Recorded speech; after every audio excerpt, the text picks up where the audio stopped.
When lemongrass was brought up, it made me think that there might be certain oils that you would kind of want to not necessarily put directly on your skin. Maybe if it's in the mix with the product, it's fine. But I think I love lemongrass, one of my personal favorites, but it can be a little caustic if directly put on the skin. And so knowing that, what's your opinion if it's in a nail butter like this, where it's in a batch of other ingredients, so therefore it's diffused in terms of its caustic constituents? Yeah, and thank you for bringing that up. It's a very good point.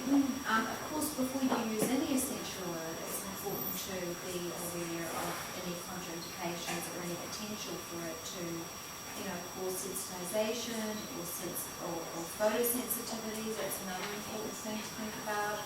Or, maybe someone has allergic reactions, or if it does cause any stinging or anything like that.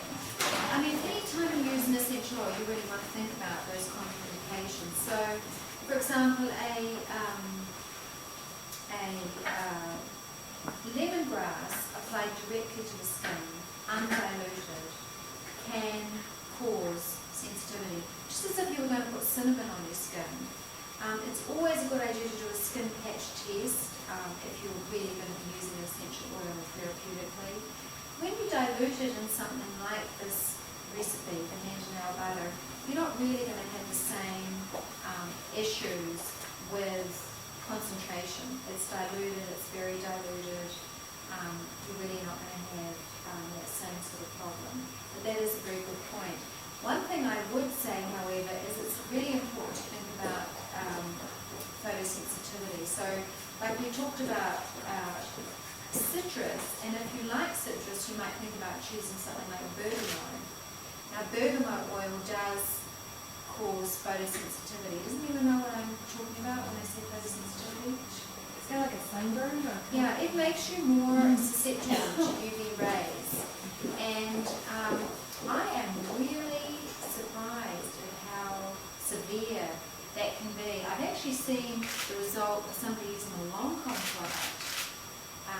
For a while there, Lancome was creating those stress products where, they were either, I think one was bergamot, I'm not sure of the others, but actually somebody who came to summer school in France one year used the Lancome product before we went out harvesting. And it was just a hand cream, and where she put that on, her skin, it didn't just sunburn, it became very, very painful, and she still has marks there where that occurred. Yeah. So now if you think about it, in the Lancome product, that's fairly dilute. So what they say with oils that cause photosensitivity is to not expose yourself to the sun for at least 12 hours. So that's an important point to remember. So thanks for bringing that up. Any other questions? And that's something we would learn if we took the course, right? So absolutely. Absolutely. Contraindications are really a big part of what we learn in both Aroma 101 and Aroma 201. It's really, really important to be aware that just because it's a natural product does not mean to say it doesn't have repercussions. So you really have to be smart about what we're doing. And thank you for that plug-in.